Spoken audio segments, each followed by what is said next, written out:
Hey everyone, I have an important update for you today, as if hopefully all of my videos are important, but this one's super important.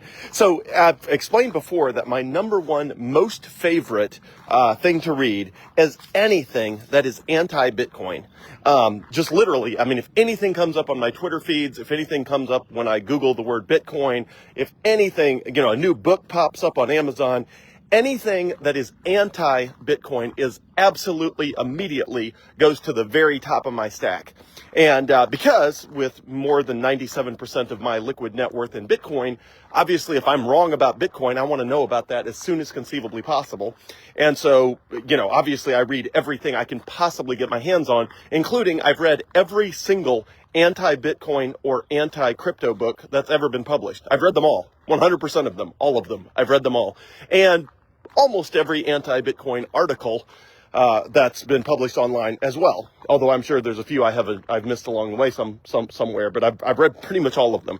Okay. So yesterday, a new article came out, and I want to read you excerpts of it because it fundamentally misunderstands how money works.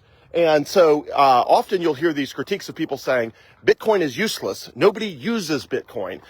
In fact, in a debate I did at Freedom Fest this summer, which you can go watch at bitcoinbubblemyth.com. That's the word Bitcoin Bubble Myth, myth spelled M-Y-T-H, bitcoinbubblemyth.com. You can go watch the debate. One of the arguments that we were debating was one of the people that was opposed to Bitcoin was saying, they often have big groups of people raise their hand if they've used Bitcoin in the last year. But they define using as using it to purchase something like a coffee. But what they don't understand is that the vast majority of money, the vast majority of time, is a store of value, not a medium of exchange. Money is used as a medium of exchange very infrequently, and as a percentage of time, a very, very, very small percentage of the time. So let me tell you what I mean. So money has three purposes. Well, first of all, I will get to reading you some excerpts from the article, but I want you to understand this first. Money is defined as having three uses. One is a medium of exchange. That means you use it to buy stuff. The other is a store of value. That means you plan to use it to buy something later, but not right now. And the third is as a unit of account, meaning it's used for accounting, profit and loss statements, and products are priced in that currency. For example, you walk into a grocery store. Now, everybody admits when a new currency comes into being or something is becoming monetized like Bitcoin, that the unit of account function happens much later. So nobody's complaining that everything's not priced in Bitcoin today. So we're going to ignore that one for the time being because it'll probably be another 5 or 10 years before you walk into the grocery store and everything is priced in Bitcoin instead of US dollars. So that leaves two of the three, since unit of account is something we'll leave off the table for now, since everybody admits that that happens later in the adoption of a new monetary system. So that leaves store of value and medium of exchange. Well, for people who really understand Bitcoin, they understand that in order for something to be a medium of exchange, it has to be a store of value first. Nobody will exchange something of value for something else if what they are getting in return is not a store of value. So people seem to think that money has to be a medium of exchange without realizing that it can only be a medium of exchange if it is first a store of value. Because if it's not a store of value, nobody's going to exchange for it. Why would you exchange something of value for something that was not yet a store of value? By definition, money has to be a store of value. Okay, so, and with the adoption of any sort of new money, you typically go through 4 stages. You first go through collectible, and then the collectible becomes a store of value, and then that store of value is used to transact, which is when it turns into a medium of exchange, and then it eventually becomes a unit of account, which is the 4th stage. Okay, so knowing that, I want to run through some numbers here.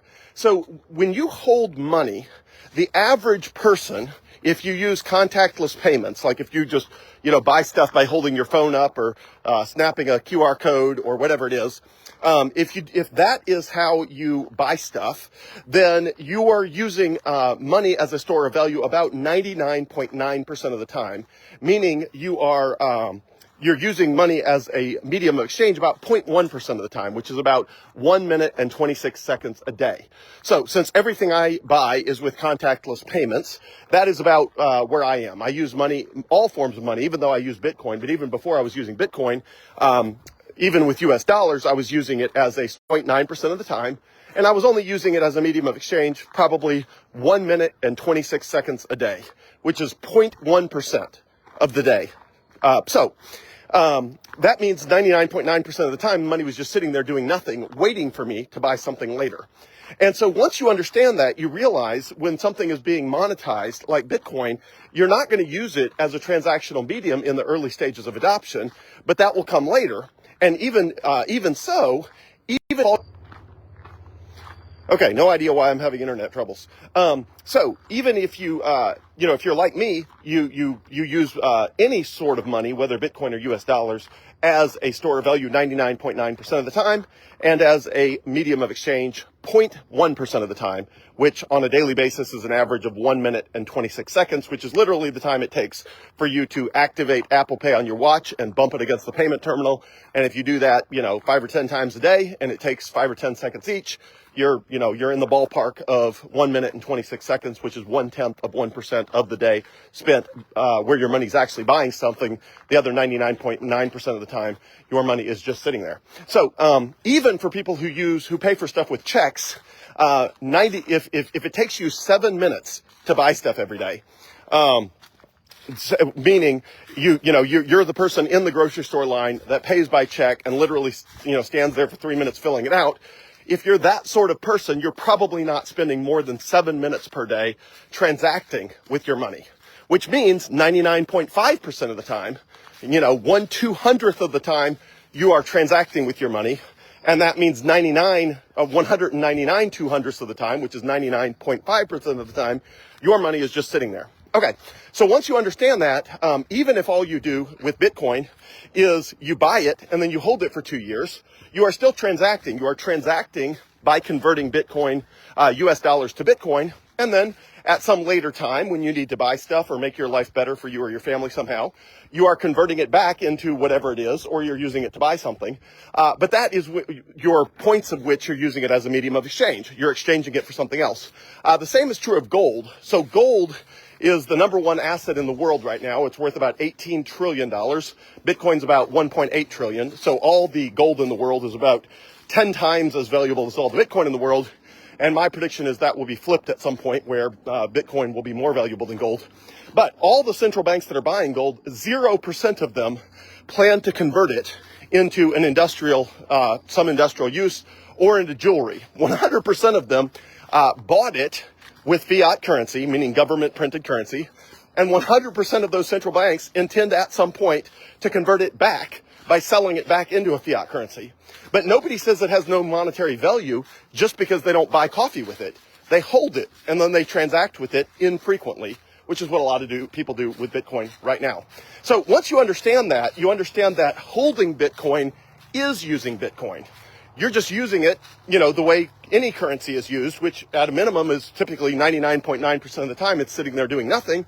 In the case of Bitcoin, if you buy it and mostly just use US dollars, maybe that means you're holding it 99.99% of the time, and you're transacting with it by selling into or out of US dollars as needed, 1/100th of 1% of the time.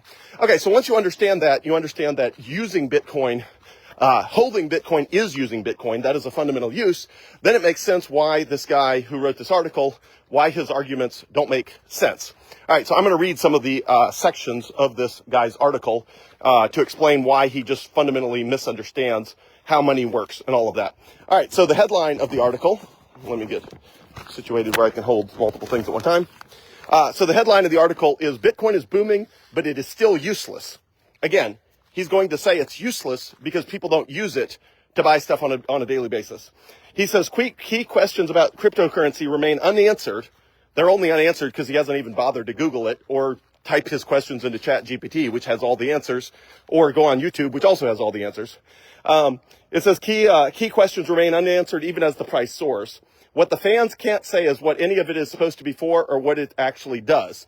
Now, then he'll go on to make the accusations about why it's useless, and the title of this is Bitcoin is booming, but it is still useless. Well, the guy admits that in his reporting at one point, someone offered him 200 Bitcoin, 200. Someone offered this guy 200 Bitcoin just so he could play with it and use it and understand how it works. At the time, it was worth $38. And rather than go buy, $38 worth of Bitcoin himself, he decided to ignore it because he was just anti-Bitcoin. He just fundamentally, philosophically, he was anti-Bitcoin. So he didn't want Bitcoin. He didn't want $38 of Bitcoin. And right now, that $38 would have been worth $18 million in US dollars. 18 million. So he turned down 200 Bitcoin. And he's been salty ever since. So this guy keeps writing articles about why Bitcoin has no value and why it's useless and all that. And he really wants it to be not to have value and not to be useful, because otherwise, he admits here, I still live in a rented basement flat. As Bitcoin fans like to say, I have stayed poor. So this guy doesn't like Bitcoin. He had a chance with Bitcoin. He fumbled the ball, did not accept the Bitcoin. Even for ethics rules, if he couldn't accept a $38 gift, he could have turned around and bought 200 Bitcoin with his own money for $38. Of course, he did not. And so the rest of the article goes on and it says, I'll read some quotes here. What the crypto boosters still have failed to do is convince me that there is any serious use case for Bitcoin or any other cryptocurrency. He says, again, reading more, 15 years after Bitcoin was created, no one uses it as a currency. Again, here you can understand he misunderstands how a currency works, and that holding a currency is using a currency. Those are the same thing. Holding is using. And he said lots of people are trading crypto, but almost no one actually is using it for anything. Once again, he misunderstands that holding a currency is using a currency. You are using its store of value properties when you are holding Bitcoin. And then he takes some other swipes at Bitcoin, that don't make any sense. For example, he says at one point, for those putting money in at the right time and knowing when to sell, have been huge fortunes to be made. Again, even that's wrong. Nobody in Bitcoin's advocating that you try to time when you buy it or when you sell it. Like any currency, you buy it, you hold it for as long as possible till you need something else. That goes for anything, any currency that gains value over time, which Bitcoin does. Obviously, the US dollar loses value over time, but that is a fault of the United States Federal Reserve. It's not inherent to the way money is supposed to work. Money is not supposed to work where it loses money over time. That is just flawed human nature imposed on it with government money printing. So all this guy's arguments come down to the words, it's useless, it has no use case, nobody uses it to buy stuff, nobody's using it as a currency, and he just fundamentally misunderstands that using a currency, holding a currency is using a currency. You are using it for the thing that people use it for 99.9% of the time, which is as a store of value, and you only transact with it maybe 0.1% of the time if you use contactless payments, which are much faster, maybe 0.3% of the time, which is about 3 or 4 minutes a day, if you use a credit card and it takes a while to swipe and enter your PIN and all that sort of stuff. And even if you're using checks and you're manually filling out a check for every single one of your purchases, even so, there's no way you're transacting with your money more than 7 minutes a day, which would mean 0.5%, 0.5%. And the other 99.5% of the time, your money's just sitting there doing nothing. So once you understand that, you'll understand all these hit pieces people write about, Bitcoin, nobody's using it to buy coffee, nobody's using it, it's useless, all that sort of stuff. They just fundamentally misunderstand that the store of value function of money is a super important value aspect of money, and that the store of value aspect of money always precedes the medium of exchange function of money. So eventually, Bitcoin will be the money everyone uses worldwide. In the meantime, it is the money people like me use on a daily basis for literally everything with the Coinbase debit card. And even people who only transact much more infrequently by buying Bitcoin with US dollars and just sitting on it for a long time and then selling it, they are using it as a medium of exchange to convert in and out of US dollars very infrequently. But they are still using Bitcoin's store of value properties, which is what money does the vast majority of the time. It just sits there. Same with the US dollar. It's the vast majority of the time it's not in transit. The vast majority of all US dollars are in a static place the 99.9% of the time. So anyway, if you understand that, you'll understand why this guy's thesis doesn't make any sense, and happy to answer any questions about this. But to recap, money, when something is getting monetized, it goes through four phases: a collectible, then a store of value, then a medium of exchange, then a unit of account. Bitcoin is solidly in the store of value camp and is in the early stages of the medium of exchange camp. And like any currency, the vast majority of the time it is being used as a store of value, and that everyone who has ever owned Bitcoin has used its store of value properties. And if they got Bitcoin by exchanging it for US dollars or back again, they have also used Bitcoin's medium of exchange properties. And for people like me who buy everything with Bitcoin, I'm using the medium of exchange properties constantly. But even though I use Bitcoin exclusively for virtually 100% of my purchases, I still am only using it as a medium of exchange 0.1% of the time. Again, all of my transactions that I do with Bitcoin, if you totaled up all of my transactions, I probably make 5 or 10 transactions a day. If you total them all up, since I'm using Apple Pay for all of them with Bitcoin, and it takes like literally 2 seconds to, bump my watch against the payment terminal, there's no way that the total amount of time I'm spending using Bitcoin as a medium of exchange exceeds 1 minute and 26 seconds per day, which means in my case, I'm using Bitcoin as a store of value 99.9% of the time, and I'm using it as a medium of exchange 0.1% of the time. And that's coming from somebody who's completely 100% Bitcoin. I have no reason to buy stuff more frequently. I have no reason to believe that I will buy stuff more frequently or that it will take longer to buy stuff in the future than right now. Which means in a world where everybody is using Bitcoin to buy everything all the time with contactless payments with their iPhone or their Apple Watch or with, automatic payments for Netflix or subscriptions or whatever, no matter how you're using it, in the future, the average person will use Bitcoin as a store of value 99.9% of the time. They'll use it as a medium of exchange 0.1% of the time. And people like this guy who wrote the article that Bitcoin is booming but is still useless, he will still be scratching his head. And that $18 million of Bitcoin that he missed out on by not accepting $38 of free Bitcoin when he could, he will still be writing articles about why it all doesn't make sense to him and why he's upset about it and why it doesn't, it just doesn't make sense. So part of what inspired this video was there was a guy named Jim who used to be on my Facebook page, but he never had anything productive to say. So eventually he just, he refused to accept free Bitcoin. He refused to be open-minded, and he just left snarky comments. So finally I blocked him. He's the only person I've ever blocked on Facebook is like this one guy, other than obviously scammers who pop up relatively frequently. But anyway, I blocked him because I kept offering him $100 of Bitcoin. I think at one point I offered him $300 of Bitcoin. I can't remember. I know I went up to $100. I think at one point before I blocked him, I was like, look, do you want $300 of Bitcoin? And the guy was even local. So I'm like, look, do you want $300 of Bitcoin? I'll even treat you to lunch, which doesn't cost you anything. We can go to lunch. I'll give you $300 of Bitcoin, and you can actually be open-minded and learn. Well, he didn't want to be open-minded. He didn't want to learn. He just wanted to say snarky stuff about Bitcoin. And every time I tried to offer him free Bitcoin, and every time I tried to send him like the world's most accessible stuff, like, hey, watch this 5-minute video. Like this 5-minute video, like you can't possibly not understand Bitcoin after this 5-minute video. He just wouldn't engage. Like he refused to watch anything, refused to read anything, refused to get together to discuss it, refused to accept free Bitcoin.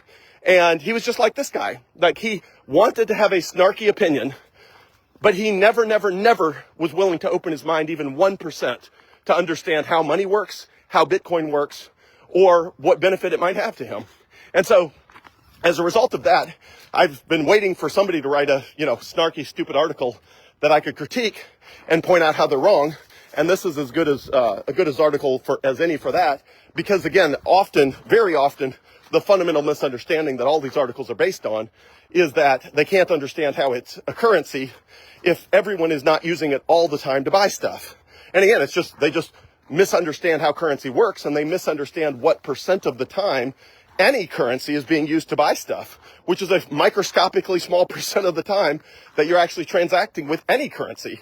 The vast majority of the time, it's just a store of value, just like Bitcoin. And everybody that owns Bitcoin right now, hundreds of millions of people are using it as a store of value right now, even if all they ever did was buy it with US dollars with the intent at some point in the future of selling it for US dollars. It is still useful for them as a better way of storing value than anything else they could have put that money in. And Bitcoin's outperformed every other asset in the last 10 years. So nothing's even close. So anyway, hopefully that helps. Summary is, if you have ever held Bitcoin, you have used Bitcoin. And Bitcoin store of value functions will continue to be its primary functions for a long time in the future. And even when the world is fully 100% monetized and everybody uses Bitcoin for everything, Bitcoin will still be 99.9% a store of value and 0.1% a medium of exchange for that little tiny instant where you activate Apple Pay on your watch, you hold it up against the payment terminal, the value changes hands, and boom, you're done. You're back to both sides of the equation using Bitcoin as a store of value, just like they do with US dollars. So let me know if you have any questions. Happy to answer absolutely anything anyone has, and have a wonderful day, everyone. Thanks.